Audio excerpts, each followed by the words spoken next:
The morning light in Detroit had a particular quality that October, filtering through factory smoke and autumn mist like memory through time.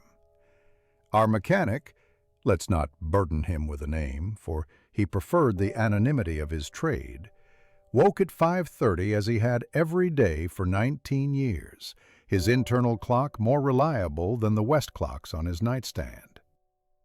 The two missing fingers on his left hand ached with phantom pain, a souvenir from his days at River Rouge. Before the accident taught him that assembly lines demanded sacrifices larger than sweat. He lived above Kowalczyk's Hardware on Chain Street, in 3 rooms that smelled perpetually of machine oil and the pierogi from the restaurant below. The coffee percolated while he shaved, studying his face in the spotted mirror. 42 years had carved lines around his eyes, though whether from squinting at machinery or from laughter, even he couldn't say. Perhaps both. Life had a way of mixing its gifts and punishments until you couldn't tell them apart. Lucky Strike Lanes occupied a limestone building on East Grand Boulevard that had once housed a Studebaker showroom. Walter Kowalski had bought it in '38 with money whose origins nobody questioned too closely. The Art Deco facade still held traces of elegance, chromium letters spelling out the name, geometric patterns in jade-colored tile. But Detroit weather had begun its patient work of erosion.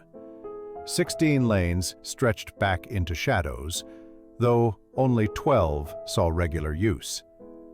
Lane 16's approach had buckled from a water main break 2 winters past. Lane 14 hosted leagues 3 nights a week, and then there was Lane 13. The mechanic arrived at 7, using his own key through the service entrance. The familiar smell greeted him: paste wax, cigarette smoke, the peculiar sweetness of lane oil, but mostly the smell of machinery. His machinery. The Brunswick A2 pin setters had been installed just after the war ended. Revolutionary automatic systems that eliminated the need for pin boys on most lanes. He understood every spring, every gear, every precisely calibrated movement that swept away fallen pins and reset them in perfect formation. Or at least, that's what they were supposed to do. "Morning, maestro!" Dolly McKenna called from behind the bar, already polishing glasses, though the lanes wouldn't open until noon. She had a way of making maestro sound both teasing and tender. 31 years old, with auburn hair she still set in victory rolls despite the style fading from fashion, Dolly had worked the bar since '45, when her telegram from the War Department had left her needing both income and distraction. "Coffee's fresh, made it strong enough to float a wrench, just how you like it." He accepted the mug gratefully, noting how her fingers lingered against his for a heartbeat longer than necessary. 3 years now of these small moments, these careful distances. "Any problems last night?" he asked, because asking about machinery was easier than acknowledging what hummed between them like electricity through copper wire. "League play ran smooth on lanes 1 through 12, she said, then hesitated. "But Tommy Grzybowski swears he saw something funny on 13 during practice. Says pins were moving before his ball got there. Walter nearly had a coronary." The mechanic's jaw tightened. Not this again. Lane 13 had developed a reputation over the years, the kind of reputation that grew in places where men gathered to drink and compete. Pins that fell wrong, balls that curved against physics. The ghost of Frank Novak, who'd supposedly hung himself in the storage room after losing his house payment on a tournament in '41. The mechanic had heard it all, dismissed it all. Machines didn't believe in ghosts. He spent the morning in the pit beneath Lane 13, checking every component with methodical precision. The A2 was a marvel of engineering, a mechanical brain that could detect fallen pins, clear them, and reset new ones in under 8 seconds. But like any brain, mechanical or otherwise, it could develop quirks. A worn cam here, a sticky solenoid there. Nothing supernatural about it. Eddie Platt found him there at noon, the 17-year-old's dark face peering down through the access panel. "Mr. Mechanic, sir. Miss Dolly says to tell you lunch is ready." Eddie worked nights as one of the remaining pin boys for the manual lanes, saving every nickel for his mother's medicine and a saxophone he'd had his eye on at Grinnell's music. A good kid, the mechanic thought. Smart enough to watch and learn, young enough to still believe the world might bend toward justice. The mechanic emerged from the pit, wiping his hands on a rag that had seen better decades.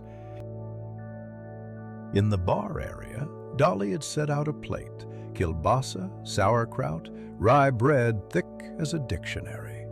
She watched him eat with an expression he couldn't quite read, something between maternal concern and a loneliness that matched his own.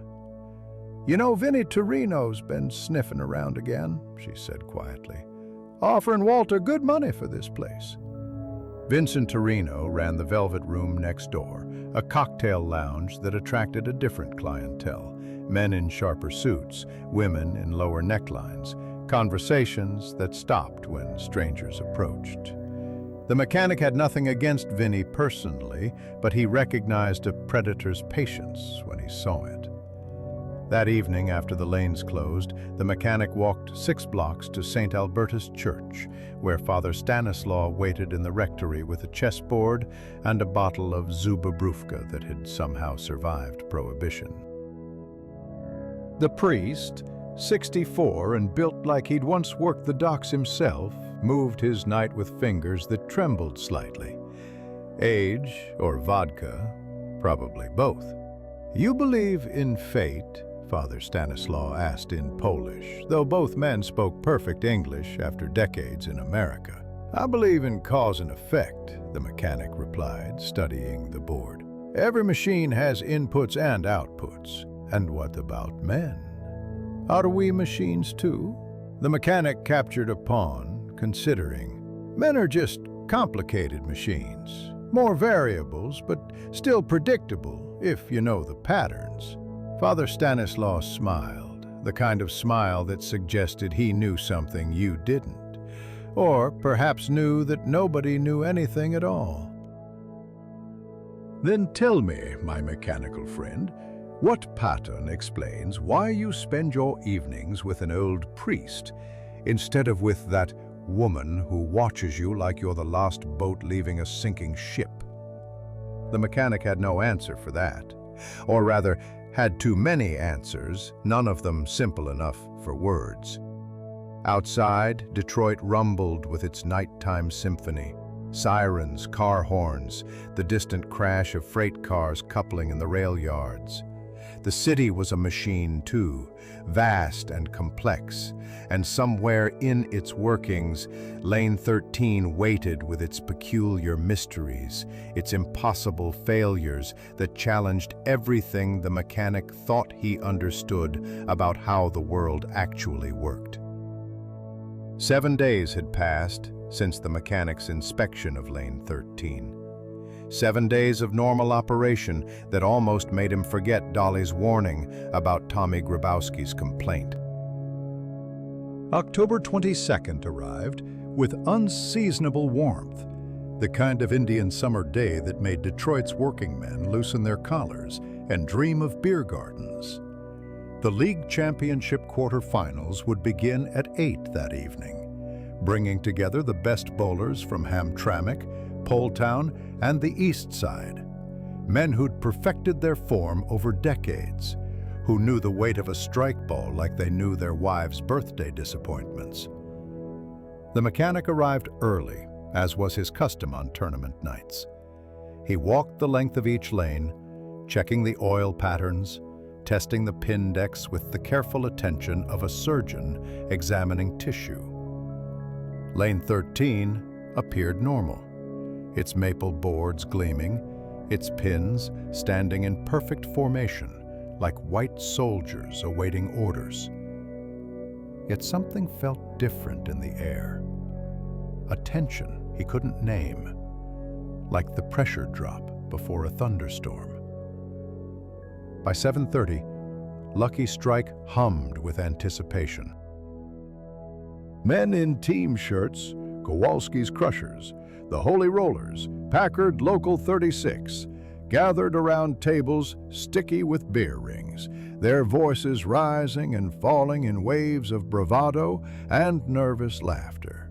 Dolly worked the bar with practiced efficiency, her smile never quite reaching her eyes when she looked toward Lane 13, where the second match of the evening would take place.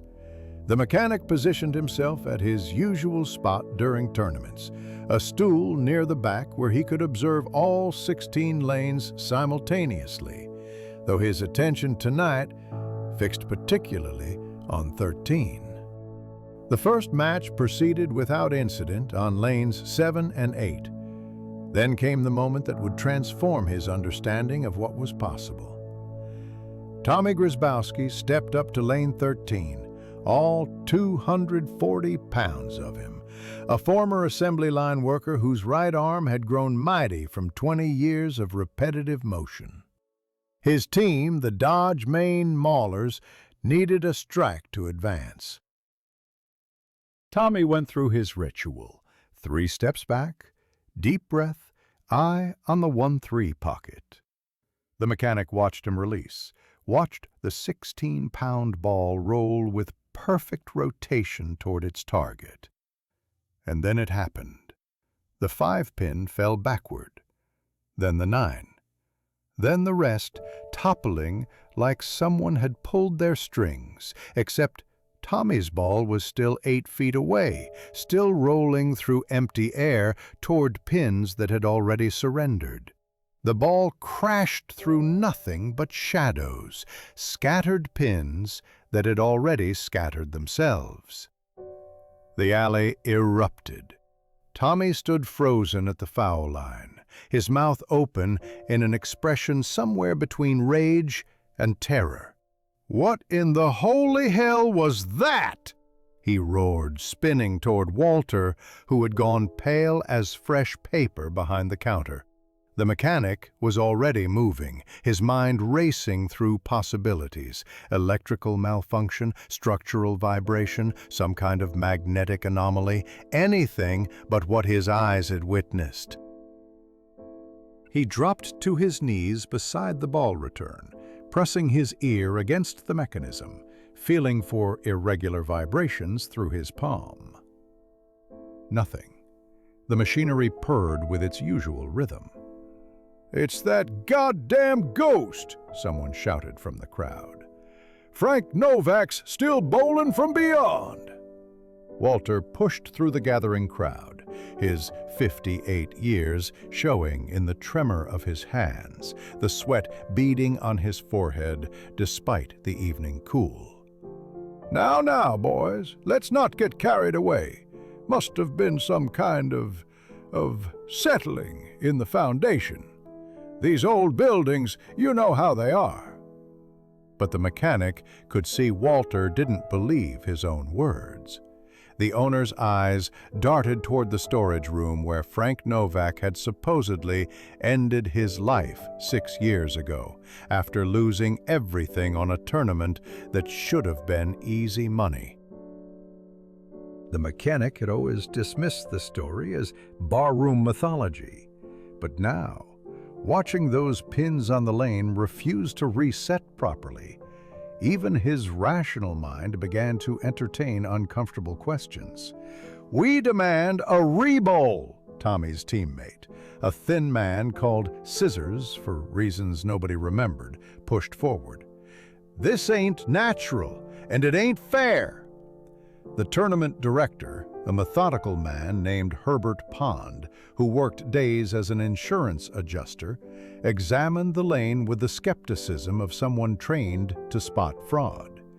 He tested the approach, inspected the pins, even brought out a level to check the lane's surface. Everything measured normal. "I'm sorry, gentlemen, but the ball was released. The score stands."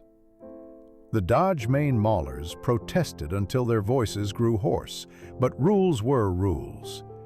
They lost by 7 pins, eliminated from a championship they'd trained for all year. Tommy left swearing he'd never bowl at Lucky Strike again, that the place was cursed, that Walter was running some kind of con.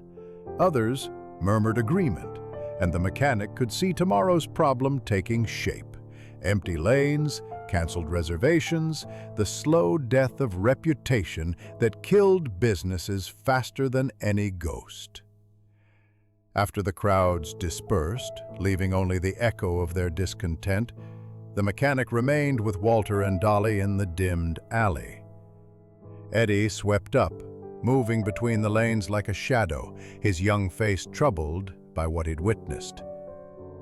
20 years I've run this place clean," Walter said, slumping at the bar with a whiskey Dolly poured without being asked.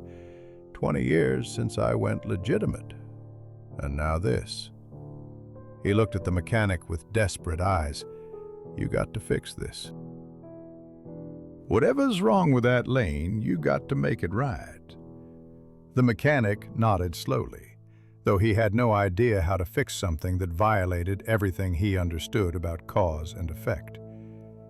Dolly touched Walter's shoulder gently. "Maybe it's time to consider Vinny's offer, before things get worse." "Never," Walter's voice hardened.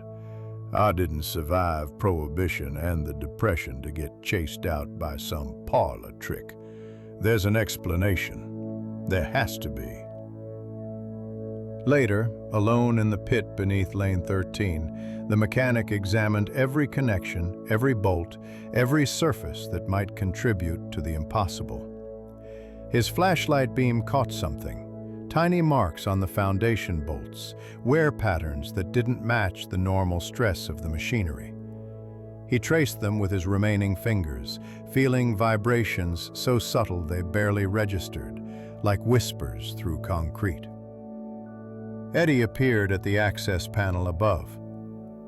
"Mr. Mechanic, I'm heading home, but I wanted to tell you something." The boy hesitated, then continued in a rush. "Sometimes late at night, when I'm working the back lanes, I hear things, like humming, but not from the machines, from the walls, from that side." He pointed toward the wall shared with the Velvet Room.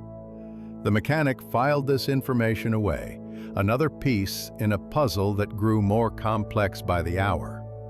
He thanked Eddie, told him to be careful walking home, then returned to his investigation. But the machinery kept its secrets, and the night offered no explanations, only the weight of questions that pressed down like the city itself, heavy with mystery and possibility. The mechanic spent October 24th dismantling Lane 13's pin setter with the devotion of an archaeologist unearthing ancient secrets. Each component came apart under his practiced hands: the sweep, the distributor, the cushion assembly, laid out on canvas sheets like evidence at a crime scene. By noon, half the Brunswick A2 sat in carefully ordered rows, and still he found nothing that could explain pins falling before impact. Walter paced the alley, chewing an unlit cigar that had grown soggy with worry. Word had spread through the Polish neighborhoods faster than summer lightning. 3 league teams had already canceled their reservations for the week. The Thursday Night Ladies Auxiliary moved their monthly tournament to Thunderbird lanes across town.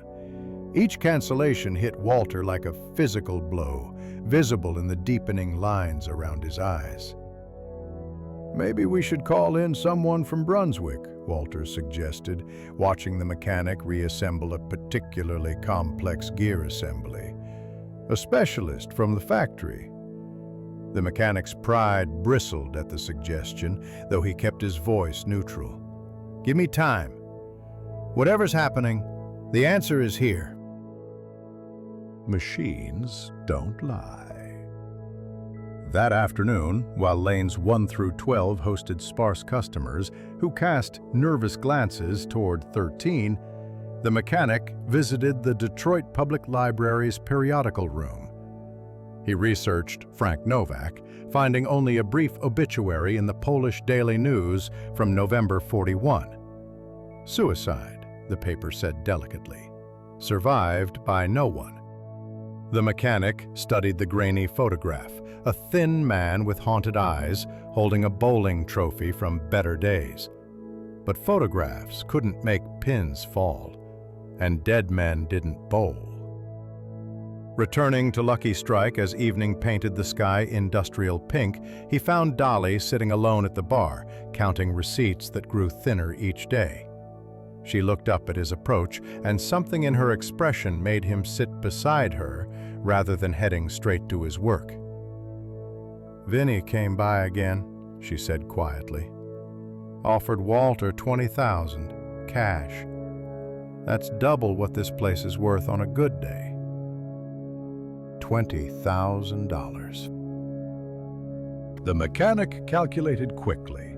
Enough for Walter to retire comfortably, enough for Dolly to start fresh somewhere, enough to make problems disappear. But why would Vinny pay so much for a failing bowling alley? The Velvet Room seemed to do fine with its cocktail crowd. "What do you think Walter should do?" he asked. Dolly's fingers traced patterns in the bar's moisture rings. "I think we all got to eat. But I also think," she paused, choosing words carefully, "I think there are things worth more than money. This place, it's home for people. Eddie, those league boys, even you." She looked at him directly then, and he felt something shift in his chest, like gears engaging. "Where would you go if Lucky Strike closed?" Before he could answer, and really what answer did he have, Eddie burst through the service door, eyes wide with excitement or fear. "Mr. Mechanic! Miss Dolly!" "I've figured something out." The teenager pulled a crumpled notebook from his pocket, pages covered with times and observations in careful handwriting. "I've been keeping track, see? Every time something weird happens on lane 13, I write it down. The time, what lane was being used next door, everything." The mechanic studied the notes with growing interest. A pattern emerged. The incidents clustered around specific times, usually during important games, always when the Velvet Room would be busy. But correlation wasn't causation, as Father Stanislav would say. Still, it was something. That night, the mechanic decided to test Eddie's theory. He set up a simple experiment, a glass of water on lane 13's approach, a handful of pins standing at various positions, his practiced eye watching for any movement. He waited through the dinner hour, through the sound of jazz music filtering through the wall from the Velvet Room, through the distant chatter of late-night drinkers. At 11:17, it happened. The water rippled, the pins swayed almost imperceptibly, then one fell. No earthquake, no passing truck, nothing visible to explain the movement. But the mechanic felt it now, a vibration so low it bypassed the ears and went straight to the bones, a frequency that shouldn't exist in a bowling alley. October 26th brought Halloween decorations to Lucky Strike. Cardboard skeletons and paper bats that Dolly hung with determined cheer, trying to mask the growing emptiness of the lanes. Only the diehards remained, old-timers who'd bowled through the Depression and weren't about to let ghost stories chase them away. But even they avoided lane 13, crossing themselves when they passed it. The mechanic spent the day reinforcing foundation bolts, adding rubber dampeners, anything to interrupt the mysterious vibrations. But whatever caused them came irregularly, unpredictably, like a conversation in code he couldn't decode. He thought about Eddie's observation, the connection to the Velvet Room's busy times. Could vibration travel through shared walls? Of course. But what could generate such specific, targeted effects? That evening, Father Stanislaw visited the alley, ostensibly to bowl a few frames, but really to offer Walter spiritual comfort. The mechanic watched the priest's careful movements, the way he studied lane 13 like it might reveal divine secrets. "You know what I think?" Father Stanislaw said, joining the mechanic at his observation post. "I think evil rarely announces itself with sulfur and brimstone. Sometimes it just looks like good business sense. Sometimes it vibrates at frequencies we can barely perceive." The mechanic considered this. In his experience, evil was usually simpler: greed, anger, fear. But what if those simple evils had learned to use complex tools? What if someone had found a way to weaponize the very thing he trusted most, the predictable behavior of physical forces? Eddie approached them, having finished his cleanup duties. His mother's cough had worsened, he mentioned quietly, and the new medicine cost more than he made in a week. The mechanic saw Dolly slip the boy an extra $5, saw Walter pretend not to notice. This was what Vinny's money threatened. Not just a business, but a web of small kindnesses, a community held together by more than profit. As Halloween approached, the mechanic felt the mystery deepening rather than clarifying. The vibrations, the pattern, Vinny's interest, Frank Novak's ghost, all pieces of something larger, something that hummed below perception, like those inexplicable tremors. He thought about resonance, about how the right frequency could shatter glass or collapse bridges. Could it also collapse businesses? Could it target specific pins at specific moments? The scientist in him said yes, theoretically. The mechanic in him wanted to know how. And the human in him, that carefully hidden part, wanted to protect this place and these people from whatever forces, natural or malicious, threatened to tear them apart. Halloween fell on a Friday that year, and Lucky Strike dressed for the occasion with forced enthusiasm. Orange and black streamers twisted from the ceiling like paper DNA strands, and Dolly had convinced Walter to offer half-price games for anyone in costume.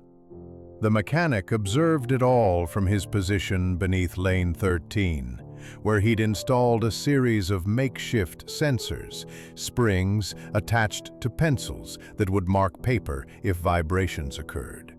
A poor man's seismograph, constructed from hardware store materials. By 8 o'clock, the alley had drawn a reasonable crowd. Children accompanied by tired parents. Teenagers affecting boredom while secretly thrilled by the spooky atmosphere. Even some regulars who donned half-hearted devil horns or vampire teeth. The mechanic emerged from his mechanical cave to find Eddie dressed as Count Basie, or at least the boy's interpretation, a borrowed tuxedo jacket 3 sizes too large, and a cardboard piano keyboard hung around his neck. "My mama says looking sharp is half of success," Eddie explained, adjusting the jacket's drooping shoulders. "The other half is showing up when others don't." Wise woman, the mechanic thought. watching the sparse crowd try to maintain festive spirits in a cursed bowling alley. He noticed Vinnie Torino had arrived, not in costume, but in a suit that cost more than most men made in a month. The Velvet Room owner stood near the bar, nursing a whiskey and observing the proceedings with an expression of patient calculation. "Quite a party," Vinnie said when the mechanic passed. "Though I heard you've been having some technical difficulties. Shame when good equipment goes bad." There was something in his tone, a satisfaction that didn't match the sympathetic words. The mechanic filed it away, another data point in an increasingly complex equation. He moved past without responding, but felt Vinnie's eyes following him, the weight of observation that made his shoulder blades itch. At 9:30, during a lull in the festivities, the mechanic noticed his pencil sensors had recorded activity, jagged lines across the paper like an irregular heartbeat. The vibrations had occurred exactly when a large group had entered the Velvet Room next door, their laughter audible through the shared wall. He traced the marks with his fingertip, trying to decode their meaning. The frequency was too low for normal structural vibration, too regular for random settling. Dolly found him there, staring at his makeshift seismograph like it might reveal the future. She dressed as Rosie the Riveter, her hair wrapped in a polka-dot bandana, and somehow the costume made her look younger, like the girl she'd been before the war took her husband and left her serving drinks to forget. "You're going to figure it out," she said. Not a question, but a statement of faith that warmed him more than he expected. "You always do." "This is different," he admitted, surprising himself with the honesty. "This doesn't follow rules I understand." She placed a hand on his shoulder, and he felt the warmth through his work shirt. Maybe that's because someone else wrote the rules this time. November 3rd came gray and cold, winter announcing its intentions early. The mechanic had spent the weekend researching acoustic phenomena at the library, learning about resonant frequencies, about how opera singers could shatter wine glasses with the right note, about how soldiers breaking step on bridges after the disaster at Angers. Sound was just vibration, and vibration was just energy transferred through matter. But knowing the theory and identifying the source were different problems. He decided on direct investigation. That evening, after Lucky Strike closed, he walked around to the Velvet Room's service entrance. The alley between buildings was narrow, filled with garbage cans and the smell of rotting cabbage. He could hear music from inside, smooth jazz, the clink of glasses, occasional laughter that sounded practiced rather than genuine. The basement windows were painted black, but one had a chip in the corner where light leaked through. Crouching down, ignoring the protest from his knees, 42 years made themselves known in such moments, he peered through the small opening. The basement had been renovated recently, fresh concrete visible even in the limited light. But what caught his attention were the crates stacked against the far wall, military stenciling still visible. Property of U.S. Army Signal Corps. A hand grabbed his shoulder, and he nearly cried out before recognizing Eddie's frightened face. "Mr. Mechanic, you got to get out of here. Vinnie's boys are making rounds." They retreated quickly, Eddie leading him through a maze of back alleys he knew from years of avoiding bigger kids and bill collectors. Only when they reached the safety of Chain Street did the boy explain. "I've been watching them too," Eddie confessed, "ever since you started investigating. They bring equipment down there at night, big speakers like from a movie theater but different. And there's this guy, wears thick glasses, always carrying notebooks full of numbers." The mechanic processed this information, pieces clicking into place like pins resetting. military surplus equipment, acoustic technology developed during the war for who knew what purpose, and Vinny, patient Vinny, who wanted to buy Lucky Strike for twice its value.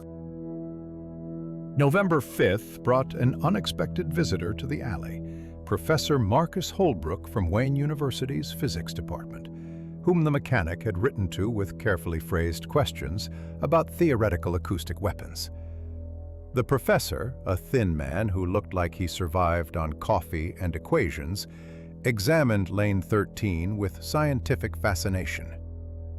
"Infrasonics," he said after an hour of measurements. "Frequencies below human hearing, but not below human perception. The military experimented with them during the war. Psychological warfare, they called it. Make enemy troops anxious, disoriented, even physically ill. But this," he gestured at the fallen pins, "this is remarkably precise." "Could someone do this deliberately?" the mechanic asked. Professor Holbrook adjusted his wire-rimmed glasses, considering. "With the right equipment and knowledge? Theoretically, yes. You'd need powerful amplifiers, precise frequency generators, and an understanding of structural harmonics. It would be expensive and complex, but possible." He paused, then added quietly, "I consulted on some of those military projects. We never deployed them, but the equipment was manufactured. After the war, a lot of it was sold as surplus. If someone knew what to look for..." The implications hung in the air like smoke.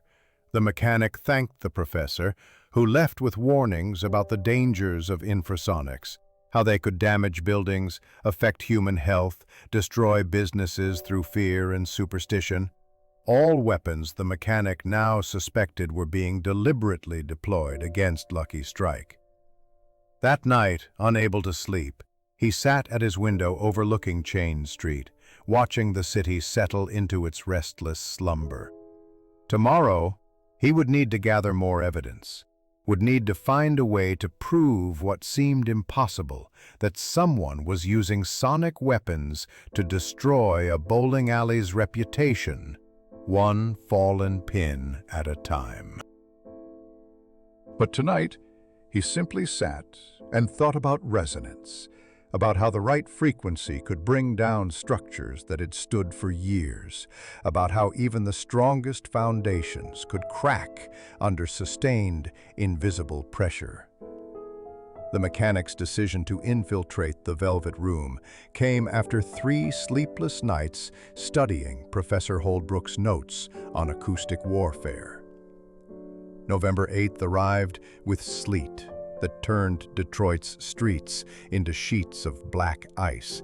Perfect weather for men to stay indoors, to drink too much, to not notice one more working stiff nursing a beer in a dark corner.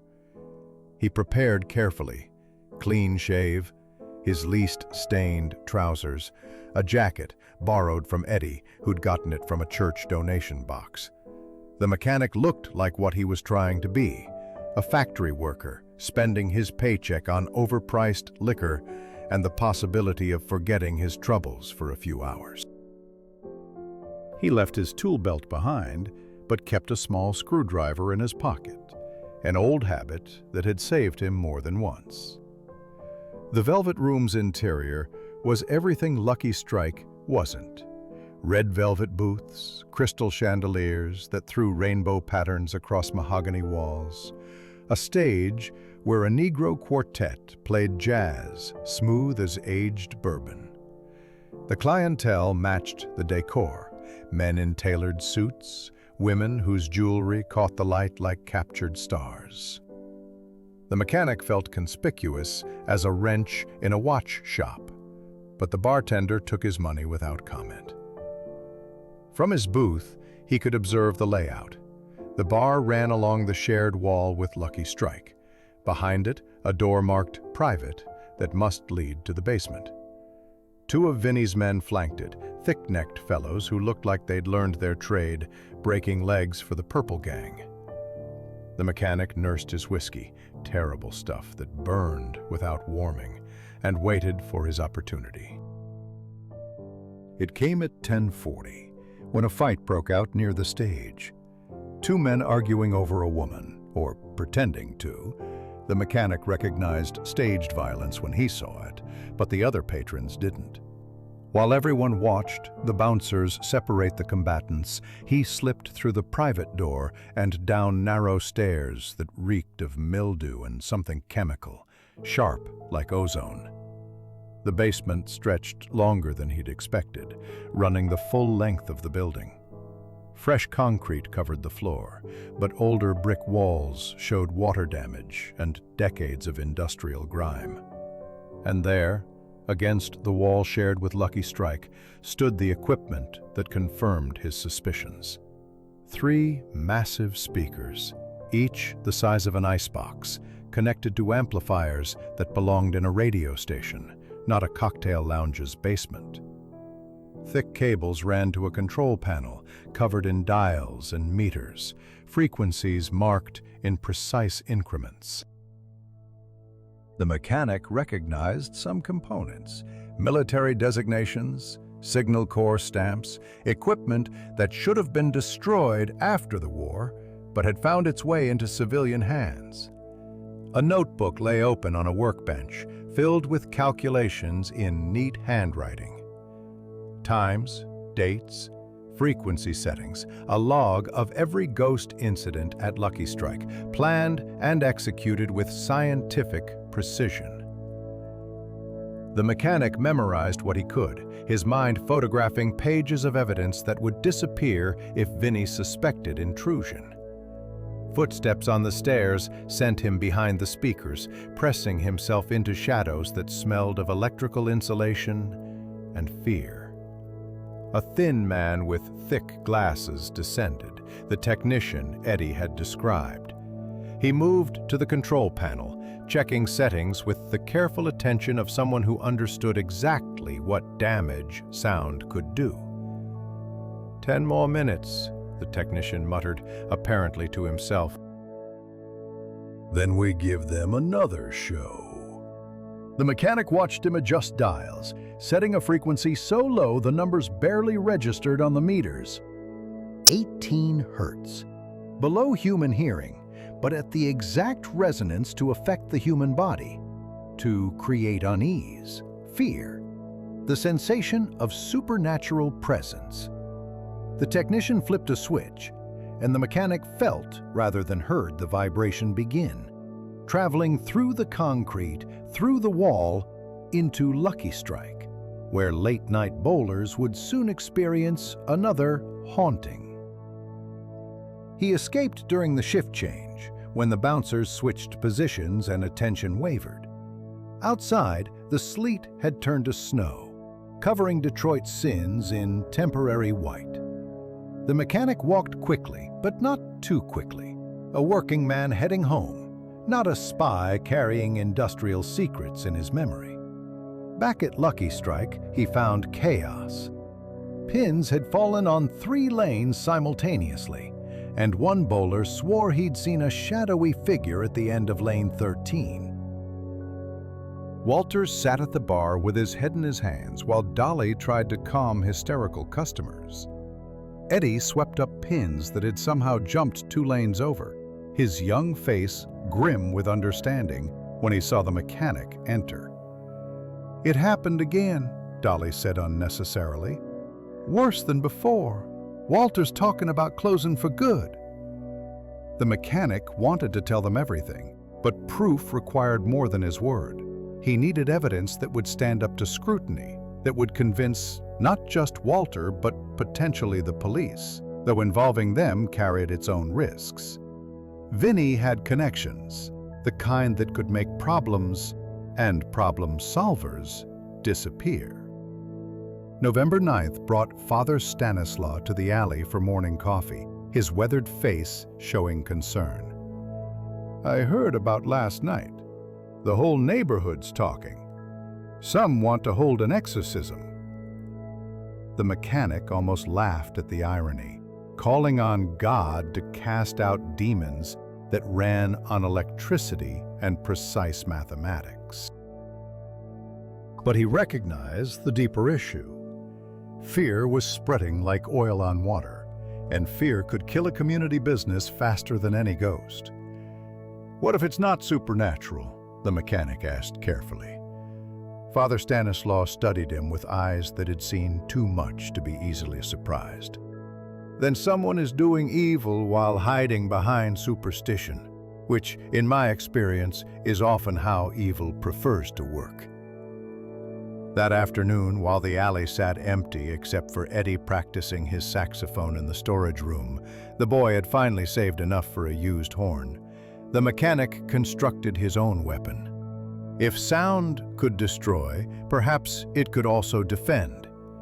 Using spare parts from old jukeboxes and radio equipment, he began building a frequency generator of his own, one that could produce counter vibrations to cancel out Vinny's acoustic assault. Dolly brought him sandwiches and stayed to watch him work, her presence both comforting and distracting. "You're going to stop them," she said with the same certainty she'd shown before. "Whatever they're doing, you'll find a way." "Why do you have such faith in me?" he asked, genuinely curious. She smiled, sad and knowing. "Because you're the only person I know who sees broken things and believes they can be fixed. Machines, people, situations, you never give up on any of them." He wanted to tell her she was wrong, that he'd given up on plenty, on his marriage before his wife died, on his dreams of being more than a mechanic, on the possibility of happiness after 40. But something in her eyes stopped him, a hope he didn't want to shatter with truth. November 10th came with news that 3 more bowling alleys had expressed interest in buying Lucky Strike's equipment if Walter decided to close. Vultures circling, the mechanic thought, or perhaps just businessmen who recognized opportunity in another's misfortune. The line between the two had always been thin. He spent the day refining his counter-frequency device, testing calculations Professor Holbrook had reluctantly provided. The physics were simple in theory. Destructive interference, where 2 waves canceled each other out. But the execution required precision that pushed his makeshift equipment to its limits. Still, by evening, he had a working prototype, ugly as sin, but functional. Tonight, he decided, he would test it. Tonight, when Vinny's technician activated his sonic weapon, the mechanic would fight back with the only thing that could defeat a wave. Another wave, perfectly opposed, turning vibration into stillness, fear into silence, ghosts back into the machines they'd always been. The Detroit Public Library's reference section had become the mechanic's second home by November 11th, Armistice Day, when the city paused to remember a war that now seemed quaint compared to the one just passed. He sat surrounded by technical journals, issues of popular science, and declassified military documents that librarian Miss Peterson had mysteriously procured through what she called professional channels. The RCA catalog from 1943 proved most illuminating. There, between advertisements for radio tubes and battlefield communications equipment, he found it, the Model XF7 acoustic resonance generator, designed for specialized psychological operations. The specifications matched what he'd seen in Vinny's basement. Power output, frequency range, even the distinctive triple-cone speaker design. Originally priced at $3,000 per unit, now available as military surplus for anyone who knew the right dealers.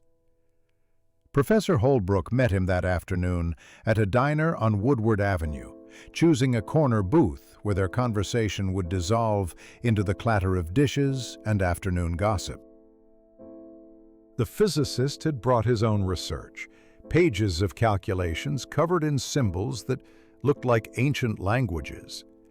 "I've been thinking about your problem," Holbrook said, sliding papers across the Formica table. "Infrasonics at 18.98 Hertz can create standing waves in enclosed spaces. But to target specific objects, like bowling pins, requires extraordinary precision. Whoever's doing this understands both physics and the specific harmonics of your building." The mechanic studied the equations, his mind translating mathematics into mechanical reality. Could they have mapped the resonance points? They'd need weeks of testing, measurements. Holbrook paused, understanding dawning in his eyes. Unless they had help from someone who already knew the building's structure intimately. That thought haunted the mechanic as he returned to Lucky Strike. Who had Vinny bought? Which trusted face hid betrayal? He found himself studying everyone with new suspicion. The delivery men, the league organizers, even the old-timers who'd bowled there since the 30s. Trust, once cracked, developed spider-web fractures that spread until everything seemed fragile. Eddie found him that evening adjusting his counter-frequency device, now hidden in a janitor's closet that shared the crucial wall with the velvet room. The boy carried his saxophone, having just finished a practice session that filled the empty alley with melancholic scales. "My mama's getting better," Eddie announced, joy breaking through his usual careful composure. "Doctor says the new medicine's working. Maybe by Christmas she'll be strong enough to hear me play at St. Joseph's." The mechanic managed a smile, though his mind churned with implications. The new medicine Eddie's mother needed cost $15 a week, more than the boy made in a month, even with Dolly's discreet supplements. Where had the money come from? "That's good news," he said carefully, watching Eddie's face for signs of guilt. But the boy just smiled wider, innocence intact, and the mechanic hated himself for suspecting everyone, for letting Vinny's poison spread beyond the walls.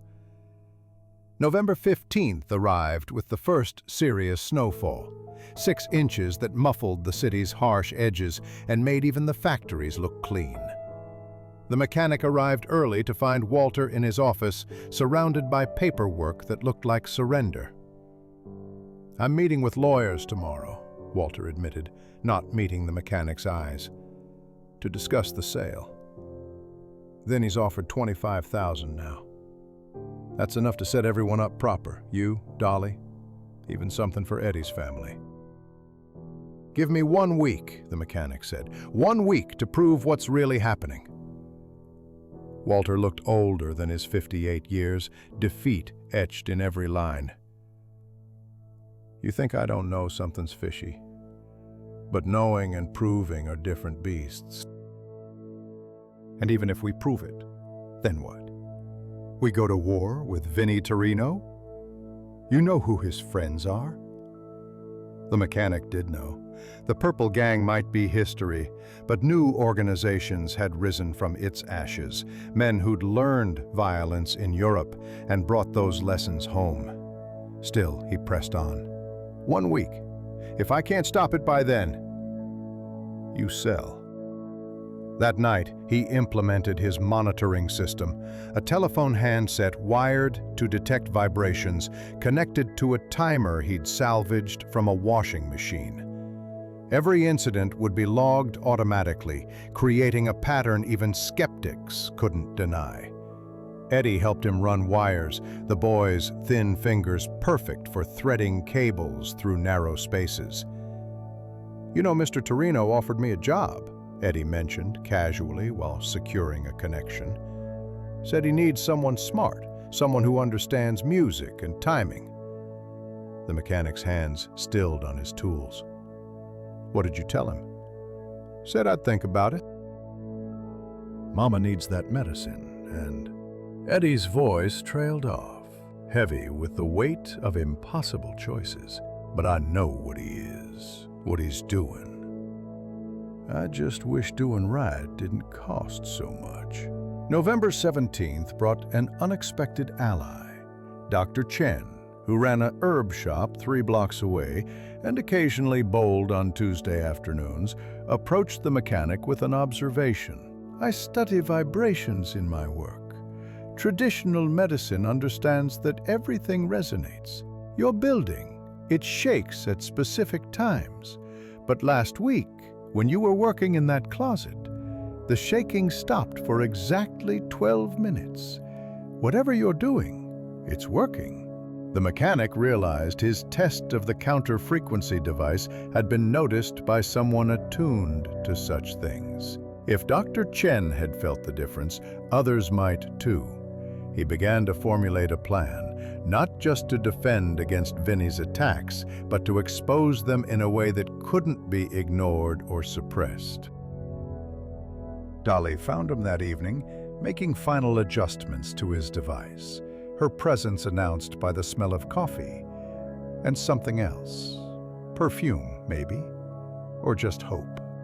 Eddie told me about Vinny's offer to him, she said, setting down the mug with deliberate care. That boy's carrying the weight of the world, trying to choose between his mother and his conscience. We all make those choices, the mechanic replied, thinking of his own compromises, the small betrayals that accumulated like rust. Not alone, Dolly said firmly. Not if we're smart. That's what Vinny counts on. Isolation. Everyone protecting their own interests. But what if we protected each other instead?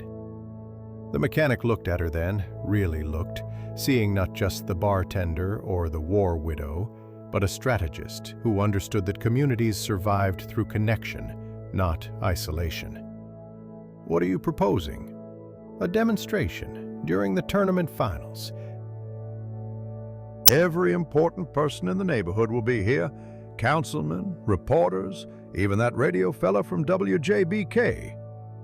If Vinny tries his tricks then, and you're ready with proof, it was dangerous, potentially catastrophic if it failed.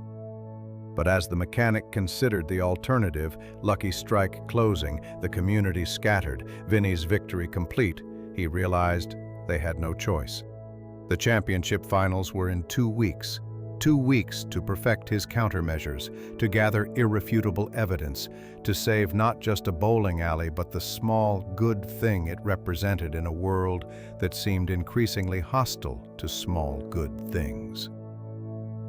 The mechanic's notebook had become a map of invisible warfare by November 18th, each page documenting incidents with scientific precision.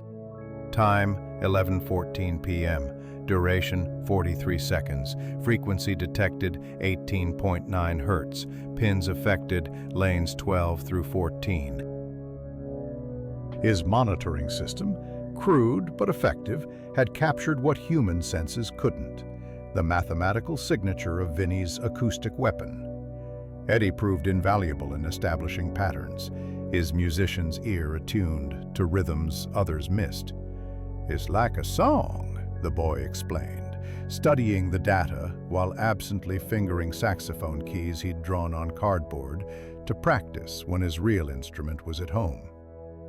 Verse, chorus, bridge. They follow a structure, probably written down somewhere. The structure revealed itself over 3 days of careful observation. The attacks came during peak hours, when witnesses would spread the story fastest. They targeted specific lanes in rotation, never the same twice in a row, creating an illusion of randomness that fed supernatural speculation. Most cunningly, they increased in intensity before important events, league championships, busy weekends, times when cancellations would hurt most. Walter had grown gaunt with worry, his clothes hanging loose on a frame that seemed to shrink daily. On November 20th, he showed the mechanic a letter from the bank. 3 months behind on loans, They threatened foreclosure if December's payment wasn't made. Vinny's offer, now raised to $28,000, sat on Walter's desk like a life preserver thrown to a drowning man.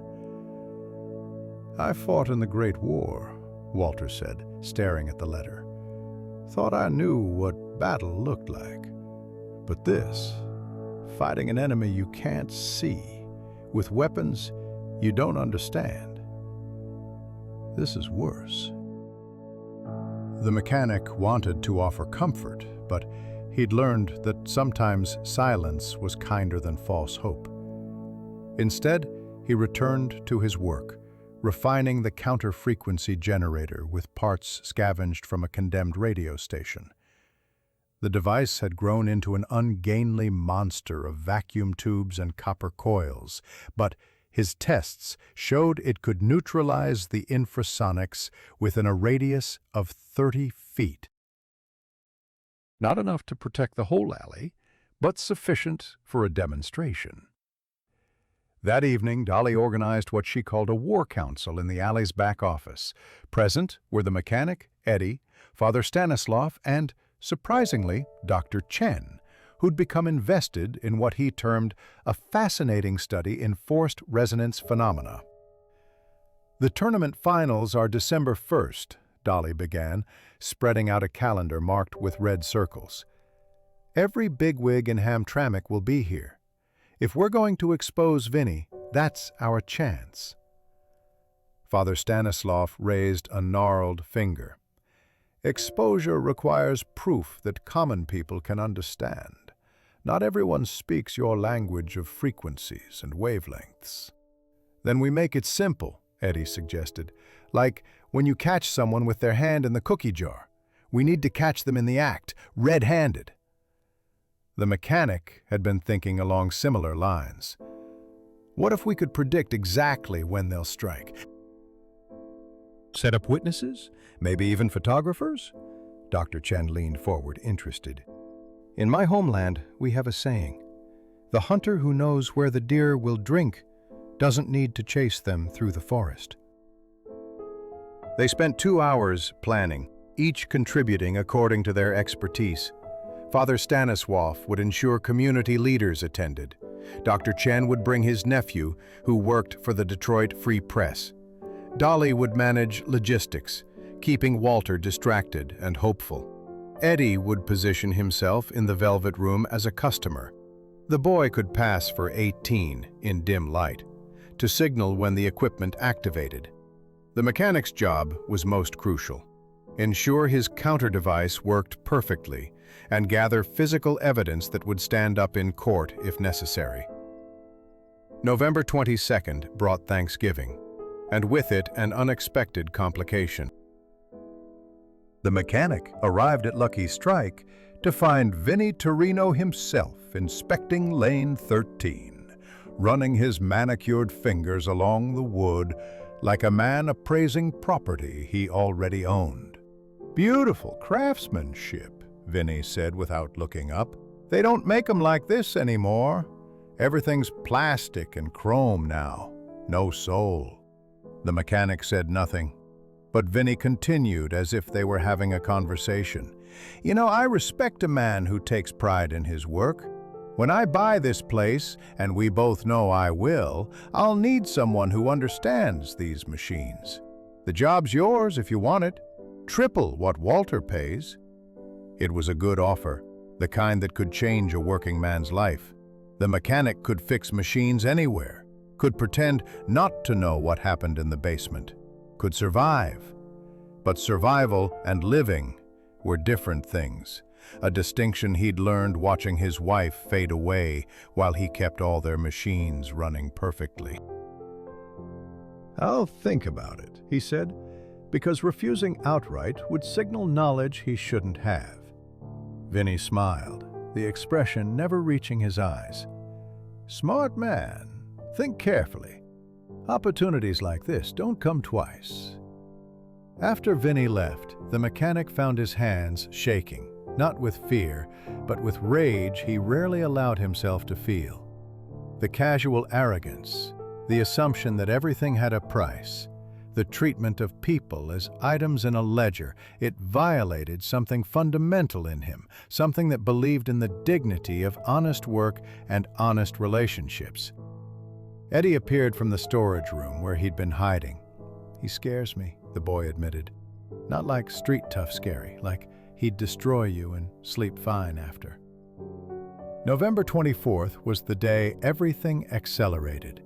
The mechanics' monitoring system detected 3 separate attacks, each longer and more intense than previous ones. Pins didn't just fall. They jumped, scattered, rolled uphill in defiance of physics. 2 more league teams withdrew from the finals.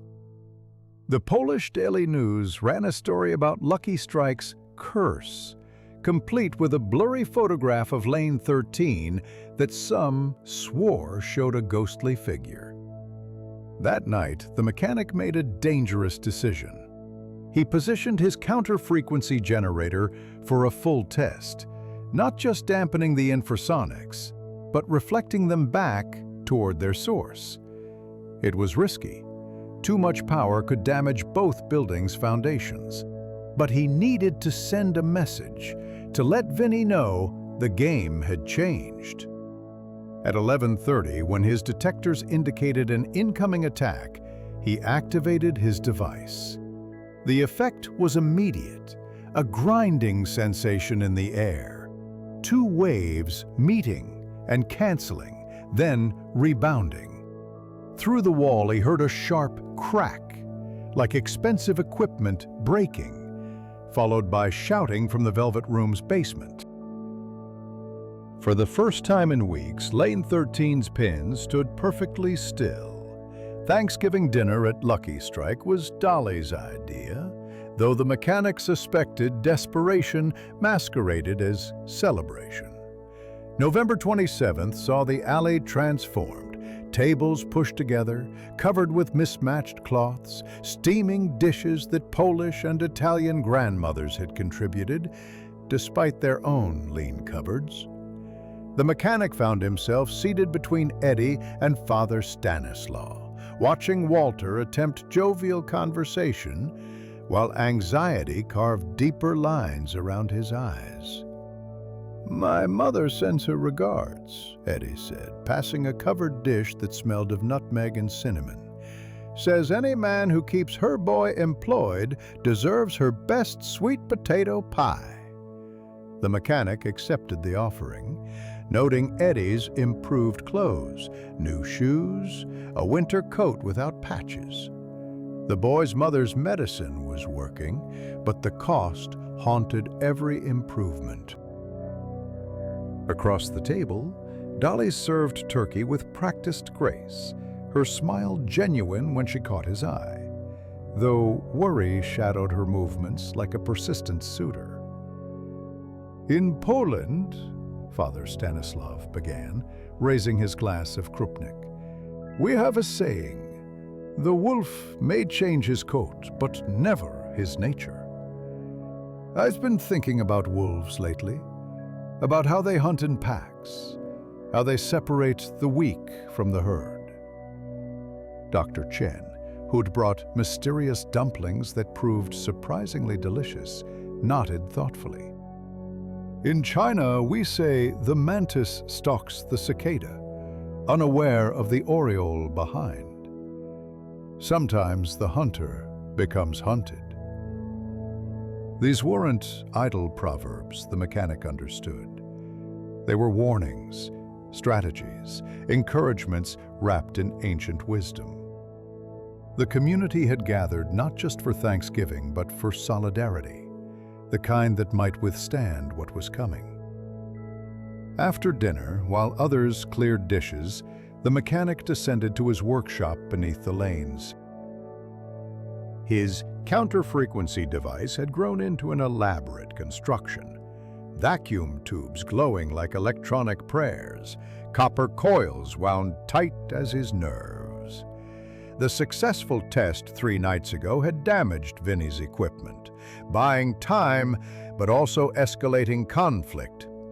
The Velvet Room had been closed for renovations since then, but the mechanic knew they were rebuilding, probably with safeguards against his countermeasures. Eddie found him there, saxophone in hand. "Want to hear something?" Without waiting for an answer, the boy played a low, mournful tune that seemed to capture the alley's essence, hope and despair dancing together, neither quite winning. "I call it Lane 13 Blues. Been working on it while watching for patterns." The melody contained something familiar, and suddenly the mechanic understood. That's the resonance frequency. You've turned 18.9 hertz into music. Eddie grinned, the expression making him look even younger. "Figured if I could play it, maybe I could play against it, like your machine, but with soul." It was scientifically dubious, but emotionally perfect. The mechanic felt something shift in his chest, a recognition that fighting Vinny required not just technical knowledge, but human connection, the very thing their enemy sought to destroy. December 1st arrived with lake-effect snow that turned Detroit into a crystalline maze. The championship finals would begin at 7, but preparation started at dawn. The mechanic positioned his equipment carefully, the main device hidden in the janitor's closet, secondary monitors at strategic points, and a new addition, a camera borrowed from Dr. Chen's newspaper nephew, modified to trigger automatically when vibrations exceeded normal levels. Walter paced the alley, checking and rechecking everything with manic attention. "Biggest crowd we've had all year," he muttered. "City Councilman Kowalczyk, that radio fellow, even some society types from Grosse Pointe. If something goes wrong tonight, it won't," Dolly said firmly, adjusting Walter's tie with maternal efficiency. "We're ready." But the mechanic knew readiness was relative. Vinny had advantages: money, connections, the element of surprise. All they had was determination and a contraption that looked like it belonged in a mad scientist's laboratory. By 6:30, Lucky Strike hummed with anticipation. The lanes gleamed under new bulbs Dolly had insisted on installing, every pin standing at attention like soldiers awaiting orders. The mechanic took his position in a modified booth where he could monitor both his equipment and the lanes simultaneously. Eddie had infiltrated the Velvet Room as planned, his job to signal when their sonic weapon activated.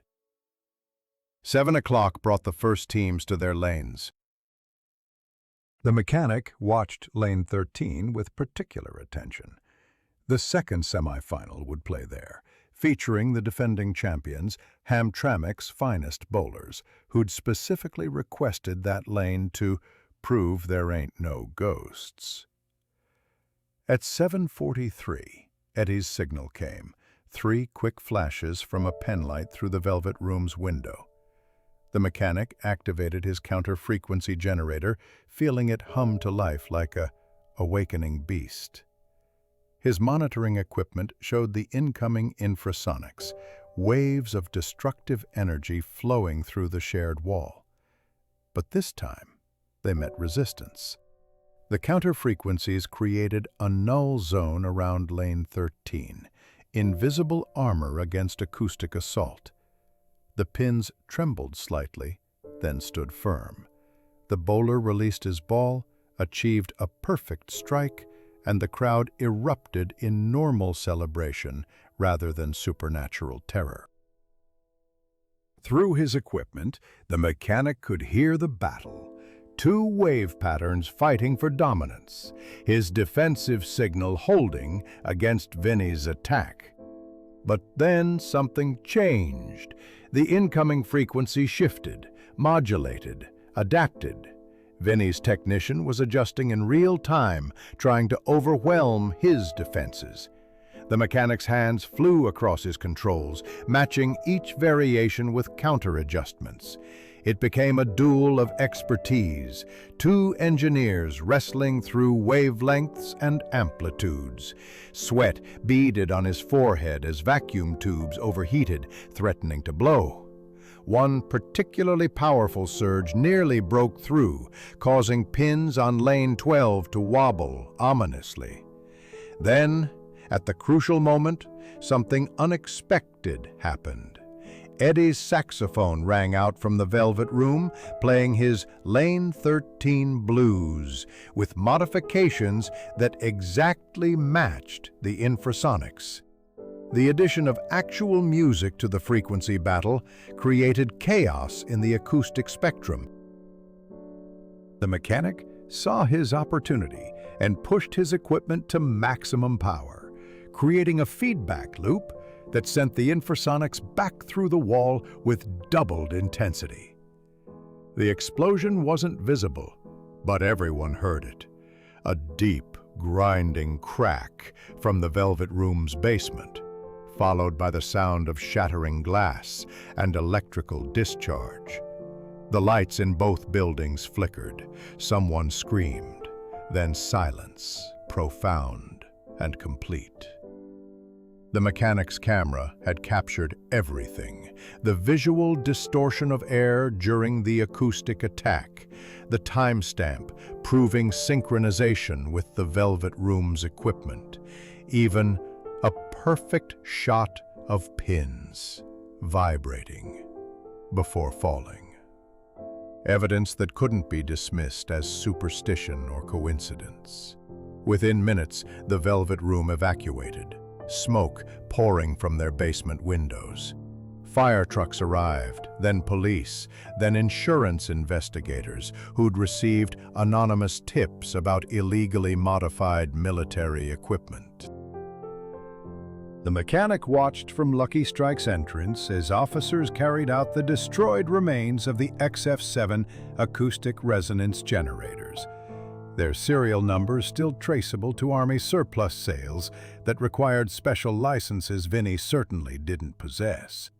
The aftermath of the explosion brought chaos that the mechanic observed with professional detachment. December 1st had become a date the neighborhood would remember, though different people would remember different versions. The fire department found no flame in the Velvet Room's basement, only destroyed equipment that Captain Murphy described as looking like someone fed a radio station through a meat grinder. The mechanic remained at his post in Lucky Strike, methodically dismantling his own device while cops and firefighters swarmed next door. Vincent Torino arrived within 20 minutes, his usual composure cracked like stressed metal. The mechanic watched through the window as Vinny gestured wildly at the police lieutenant, invoking names and connections that normally opened doors and closed investigations. But tonight was different. Too many witnesses, too much attention, and, most damaging, a free press photographer who'd been perfectly positioned to capture Vinny's technician fleeing the basement with burned hands and acoustic equations stuffed in his pockets. Inside Lucky Strike, the tournament continued with surreal normalcy. Bowlers, who had been ready to flee at the first sign of supernatural activity, now lined up for their turns, empowered by the evidence that their ghost was merely illegal military hardware. The mechanic heard Tommy Grisbowski's booming laugh. "I knew it! No ghost could bowl that badly." Eddie slipped back into the alley around 9, his rented tuxedo singed at the cuffs, but his eyes bright with adrenaline. "You should have seen it, Mr. Mechanic. When my saxophone hit that frequency, their machines started screaming like wounded animals. The technician tried to shut it down, but the controls sparked and caught his sleeve on fire." Father Stanisław appeared beside them, having administered last rites to the destroyed equipment with sardonic solemnity. "Pride goeth before destruction," he quoted, then added in Polish, "Though sometimes destruction needs a little help from cleverly placed counter-frequencies." The mechanic said nothing, focused on removing evidence of his own device. What remained looked like innocent repair equipment, spare parts for the pin setters, tools of his legitimate trade. He'd learned long ago that the best secrets were hidden in plain sight, camouflaged by ordinary purpose. By 10 o'clock, Councilman Kowalczyk had transformed the evening into an impromptu press conference, praising Lucky Strike's resilience against industrial sabotage and announcing an investigation into illegal uses of military surplus. Walter stood beside him, looking dazed but dignified, while Dolly managed the crowd with skill that suggested she'd been preparing for this moment. The mechanic retreated to the basement, needing distance from the celebration. He found Dr. Chen there, examining the wall shared with the Velvet Room with scientific interest. "The resonance patterns in the concrete," Chen said, running his fingers along hairline cracks. "They tell the story of acoustic warfare. These buildings will remember what happened here, vibrating with the memory for years." It was a poetic way to describe structural damage, but the mechanic appreciated the metaphor. Buildings did remember, just as people did, carrying their traumas in ways both visible and hidden. Near midnight, after the tournament concluded with Hamtramck's victory on Lane 13, now rechristened the Lucky Lane by drunk supporters, Vinnie Torino appeared in Lucky Strike's doorway. The crowd had thinned to regulars and reporters, but conversation stopped when he entered.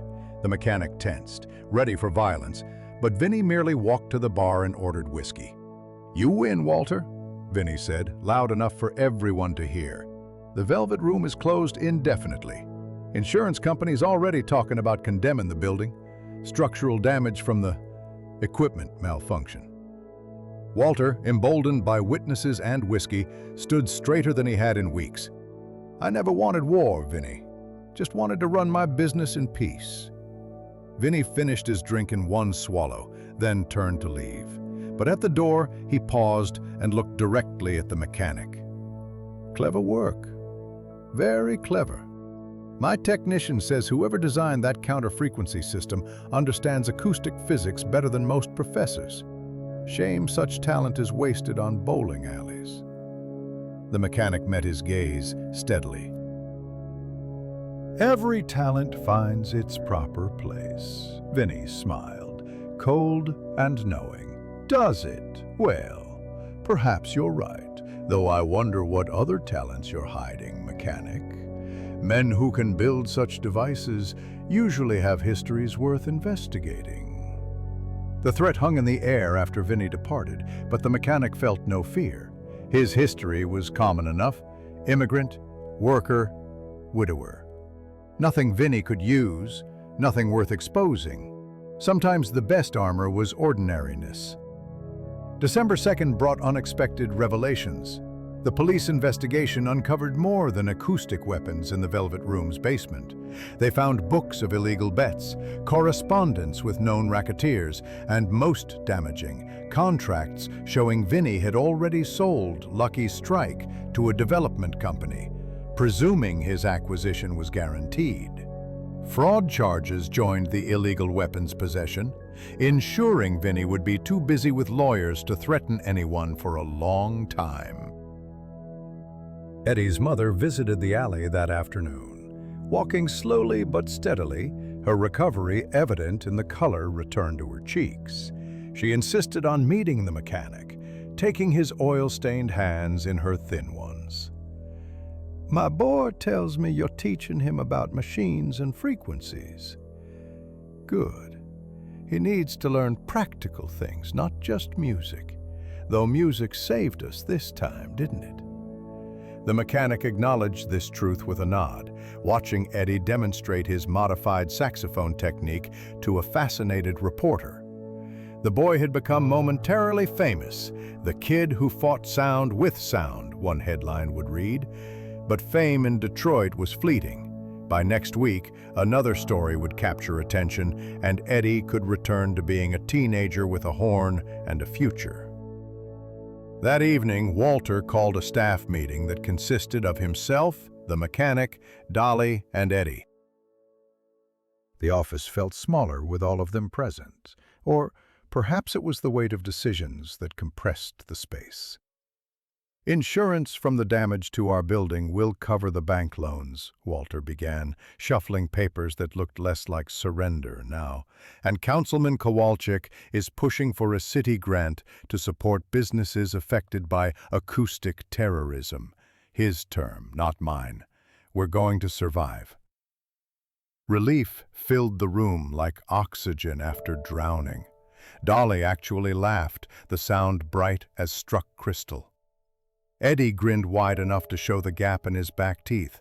Even the mechanic allowed himself a small smile, though his mind was already calculating repairs needed, improvements possible, the future's machinery requiring maintenance. "There's more," Walter continued. "I'm getting too old for this excitement. I want to restructure ownership, make it a cooperative. You three would be partners, not employees. Equal shares in the business, equal say in decisions." The offer hung between them, unexpected as salvation often was. New Year's Day 1948 arrived with a kind of pristine snow that made Detroit look like a city from a child's picture book. The mechanic stood alone in Lucky Strike at dawn, the first person to enter the alley in the new year, maintaining a tradition he'd kept since taking the job. The lanes stretched before him in perfect parallel lines, convergent paths toward pins that stood like white sentinels guarding the future. A month had passed since the tournament, since Vinny's acoustic weapons had fallen silent, since Walter's offer had transformed them from employees to partners. The legal papers had been signed December 15th, making it official. Lucky Strike Lanes was now a cooperative venture owned equally by Walter, Dolly, the mechanic, and Eddie, though the boy's share was held in trust until his 18th birthday in March. The mechanic walked slowly down lane 13, his footsteps echoing in the empty building. The lane had been completely refurbished with insurance money. New boards, new pin deck, new mechanisms in the Brunswick A2 that purred with mechanical contentment. But more than physical repairs had occurred. The lane had become famous, or infamous, depending on perspective. Bowlers now requested it specially, claiming it brought luck, though the mechanic knew luck was just probability wearing a costume. He found himself in the basement, examining the wall that had carried so much destructive energy. The cracks Dr. Chen had identified were sealed now, but the mechanic could still feel something in the concrete. Not vibration, but memory. As if the building itself had learned vigilance. His counter-frequency equipment was gone, disassembled and scattered, its components returning to innocent purposes. But the knowledge remained, filed in his mind alongside other dangerous information he hoped never to use again. Footsteps on the stairs announced Dolly's arrival. She carried 2 cups of coffee and a silence that had grown comfortable between them over the past weeks. They'd been spending more time together, not quite courtship, but something approaching it, careful and tentative as cats circling warmth. "Couldn't sleep either?" she asked, handing him the mug. "Old habits," he replied, though that wasn't entirely true. He'd been thinking about resonance, about how the right frequency could destroy or heal, could shake apart or synchronize. People had resonant frequencies too, he'd realized, wavelengths at which they naturally vibrated. Finding someone whose frequency matched yours, that was rarer than any perfect game. "Eddie's upstairs," Dolly mentioned. "Came in early to practice. Says the acoustics are better before customers arrive." They climbed the stairs together to find Eddie on lane 3, his saxophone catching morning light like brass prayer. The boy played something new, not the mournful blues of before, but something hopeful, almost joyful. His mother's recovery had continued, and scholarship offers had arrived from 2 music schools, though Eddie hadn't decided yet. The boy understood that talent alone wasn't enough. You needed discipline, persistence, the kind of systematic approach the mechanic had been teaching him through machinery. Father Stanislaw arrived at his usual time, 8:30, but today he brought company, a young couple looking to book the alley for a wedding reception. "Where better," the priest said with his knowing smile, "to begin a marriage than in a place that survived attempted murder and emerged stronger." By noon, Lucky Strike had filled with the usual New Year's crowd, families with children spending Christmas money, elderly couples maintaining traditions, young men showing off for young women who pretended not to notice. The mechanic watched from his familiar position, but his role had evolved. He was no longer just the man who fixed machines, but a part owner, someone with stake in every strike and gutter ball. Walter appeared beside him, looking healthier than he had in months. The constant anxiety had lifted, replaced by something like peace. "You know what I realized?" Walter said, apropos of nothing. "Vinny did us a favor. Without his attack, we'd have just slowly faded away. But fighting him, surviving him, it reminded us what we're fighting for." The mechanic considered this paradox, that sometimes opposition revealed value better than ease ever could. The infrasonics that should have destroyed them had instead created resonance of a different kind, synchronizing a community that might otherwise have drifted apart. Late afternoon brought unexpected visitors. Professor Holbrook from Wayne University with 3 graduate students requesting permission to study the building's acoustic properties for a paper on structural resonance in commercial architecture. The mechanic agreed, with conditions. No mention of acoustic weapons, no identification of individuals involved, just pure science stripped of its weaponized applications. "You could have been a physicist," Holbrook told him privately.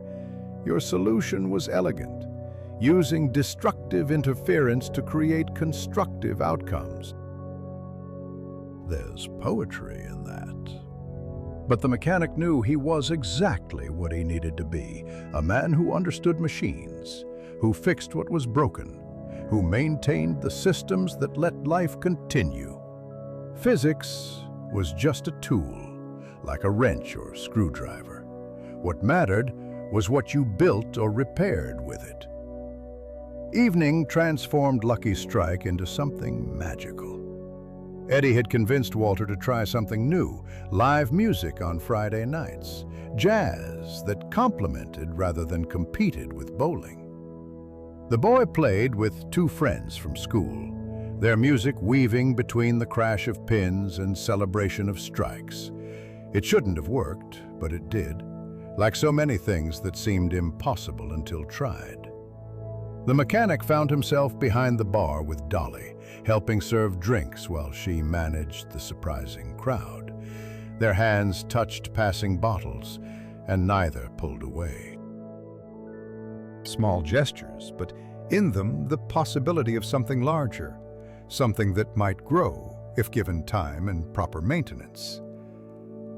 "I've been thinking," Dolly said during a lull, "about what Father Stanislaw said, about resonance, how everything vibrates at its own frequency, but sometimes frequencies align and create something stronger." The mechanic waited, recognizing the moment's importance. "I think we resonate," she continued, not quite meeting his eyes. "You and me. Maybe not perfectly, but close enough to create harmony instead of interference." It was the most technical declaration of affection he'd ever heard, and therefore the most perfect. He took her hand deliberately, feeling the calluses from years of work, the strength that matched his own. "Harmony requires constant adjustment," he said carefully. "Small corrections to maintain synchronization." "I'm good at adjustments," she replied, and her smile carried more warmth than all the vacuum tubes he'd ever seen. Near midnight, after the customers had gone home and the Lanes sat quiet, the four partners gathered at the bar. Walter poured whiskey from a bottle he'd been saving since before the war, and they toasted to survival, to partnership, to the future that stretched ahead like a perfectly oiled lane. "You know what I love about bowling?" Eddie said, slightly drunk on success more than alcohol. "Every frame is a fresh start. No matter how badly you threw before, you get another chance. 10 frames, 10 opportunities to get it right." The mechanic understood the metaphor, appreciated its truth.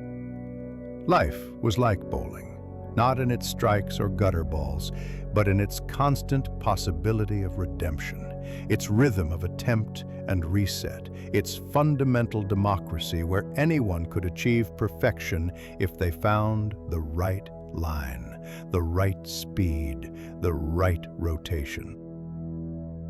Later, alone again in the alley, the mechanic performed his final ritual of the day, checking each pin setter, ensuring perfect mechanical function for tomorrow's games. His fingers found every adjustment point by memory, making minute corrections that would go unnoticed but would ensure smooth operation. This was his meditation, his prayer, his contribution to the ordered universe. As he worked, he thought about resonance, about the year past and the year ahead, about community and isolation, about the frequencies at which humans vibrated and the harmonies they could create when properly synchronized. He thought about Vinny, now facing trial, and felt not satisfaction but sadness for a man who'd understood power, but not connection, who'd wielded acoustic weapons without hearing the music they could have made. The last pin setter clicked into perfect alignment, and the mechanic stood in the silent alley, surrounded by the potential energy of 10,000 future games. Tomorrow would bring new challenges, new breakdowns requiring repair, new problems demanding solutions. But tonight, in this moment between years, everything was balanced, calibrated, resonating at exactly the right frequency for hope.